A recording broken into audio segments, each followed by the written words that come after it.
Sejam muito bem-vindos a mais um estudo da lição, dessa vez a lição 3. E aí hoje a gente vai estudar a lição de sábado. Estou aqui com a Iris. Tudo bem, Iris? Tudo ótimo. Como foi sua semana, Sara? Ai, foi cansativa, mas foi benção. Que bom, né? É importante a gente estar aqui podendo fazer esse trabalho tão bonito que o Senhor colocou no nosso coração. Exatamente.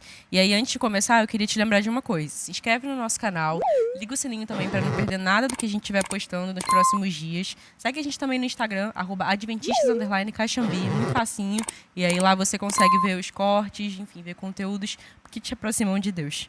Então a gente vai começar lendo o verso para memorizar, que está em 1 Coríntios 1, verso 10. Diz assim: Irmãos, pelo nome do nosso Senhor Jesus Cristo, peço-lhes que todos vocês estejam de acordo naquilo que falam e que não haja divisões entre vocês. Pelo contrário, o que vocês sejam unidos no mesmo modo de pensar e no mesmo propósito.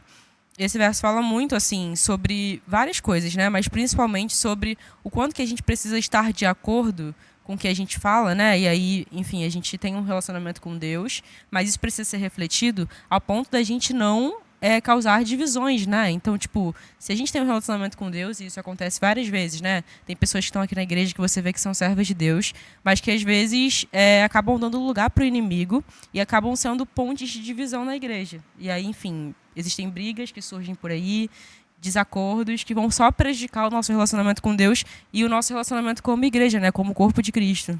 E o apóstolo Paulo, ele exorta sobre isso, né? O exortar é o chamar a atenção. Então, ele chama a igreja de Corinto para uma conversa séria, porque não poderia haver esse tipo de divisão dentro do povo de Deus ali, né? Eles deveriam andar unidos, andar em oração, andar em comunhão com Cristo, primeiramente, mas também entre eles, para esse relacionamento funcionar. E a lição vai falar um pouco sobre o mundo animal, como eles também lidam com comunidades, com grupos, e precisam estar ali, né, sempre buscando viver em harmonia, viver de forma pacífica. Mas a gente sabe que, olhando para o lado humano, é difícil, né? Porque as pessoas, elas são diferentes, cada uma tem um jeito de pensar, cada uma teve uma criação, viveu momentos na sua história que diferem de outras pessoas. Então, realmente é um desafio assim, a gente viver em comunidade, e ao mesmo tempo que é muito bom, que a gente faz muitas amizades e conhece pessoas maravilhosas, troca de experiências, mas vai ter desafios, não é mesmo, Sara, em alguns momentos? Vários desafios, e eu acho que um deles, inclusive, é que às vezes a gente se apega muito a uma pessoa, né, da igreja, que às vezes a gente já admira muito e tudo mais, faz dela um líder. E tudo bem terem líderes, né, guiados por Deus, mas o problema é quando a gente confia muito numa pessoa e a gente acaba esquecendo do pai. E aí esse líder carismático, né, que a lição fala aqui, pode acabar, enfim, brigando com alguém. Aí você compra a briga do líder e aí existe um grupo que segue esse líder.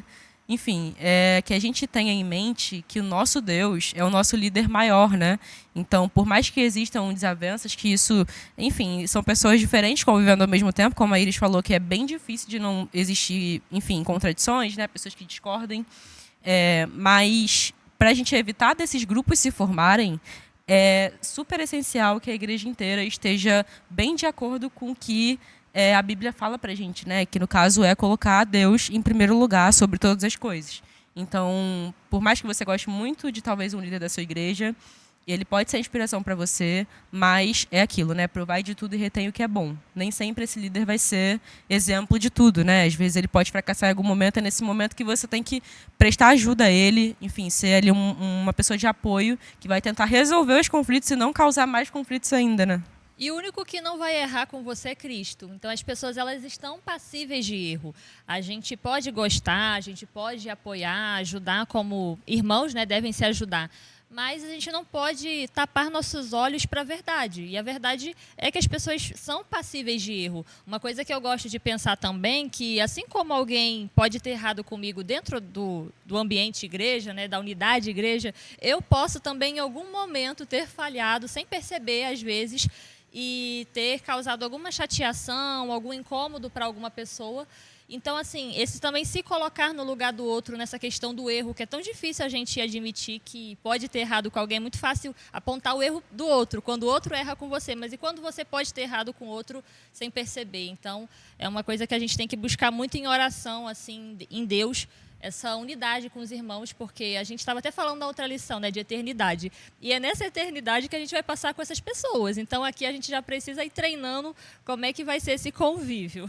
Exatamente, ninguém vai para o céu sozinho, né? Então a gente vai continuar vivendo em grupo. E esse grupo aqui na Terra é bênção, gente. A gente vive entre irmãos que seguem a mesma fé que você, que estão ali realmente para te apoiar, enfim, para a gente congregar junto. Igreja é isso, né? Igreja é feita de pessoas. Então, que a gente se abençoe mais que a gente se prejudique, sabe? Às vezes a igreja, enfim, acaba sendo destruída. Igrejas se fecham por questões de desavenças, de briga, de contradição. E é normal as pessoas discordarem uma das outras. A gente viu, inclusive, numa das lições anteriores, que a gente não pode querer destruir o nosso irmão porque ele discordou da nossa opinião, do nosso trabalho, né? A Ellen White fala muito sobre isso. Então, discordar é normal, mas que a gente possa ser como Cristo, né? Que discordava ali dos fariseus em vários momentos, mas que sempre foi aquela pessoa que estava disposta a causar coisas boas por onde ele passava. Então, Deus, ele foi um grande exemplo para a gente, né? Jesus foi um grande exemplo, que a gente esteja ligado com o Pai numa unidade, né? Porque a cabeça é Cristo, né? Então, todo mundo tem que pensar ali mais ou menos do mesmo jeito, baseado na palavra de Deus. Amém. E com essa explicação maravilhosa aqui que nós demos, né, com toda a humildade, mas esse tema realmente é um tema muito interessante, muito fascinante, que é uma coisa que acontece muito na igreja, né, essas divisões, e não pode acontecer, a gente tem que estar sempre buscar lutar contra isso. Eu vou pedir para a Sarinha fazer uma oração para finalizar esse momento. Oremos. Senhor, nosso Pai, obrigada, Senhor, porque mais uma vez o Senhor nos dá um conselho tão importante. E para as igrejas, que a gente não se divida, que a gente não se separe como irmãos. Nós precisamos estar unidos, principalmente nesse momento do fim dos tempos, em que tantas coisas ruins acontecem e a gente precisa ter forças em união, em conjunto, para combater Satanás, que não está brincando. E ele, inclusive, usa pessoas dentro da igreja para poder causar divisão, que a gente não se deixe ser levado por Satanás, que a gente possa ser prudentes para que a gente consiga identificar todas as desavenças que a gente tem e a gente consiga se resolver entre irmãos de forma madura. É isso que eu te peço e agradeço em nome de Jesus. Amém. Amém. Mais uma vez te lembrando de se inscrever no nosso canal, ligar o sininho, segue a gente também no Instagram. Fica por aí para a próxima lição. Tchau, tchau. Tchau, tchau.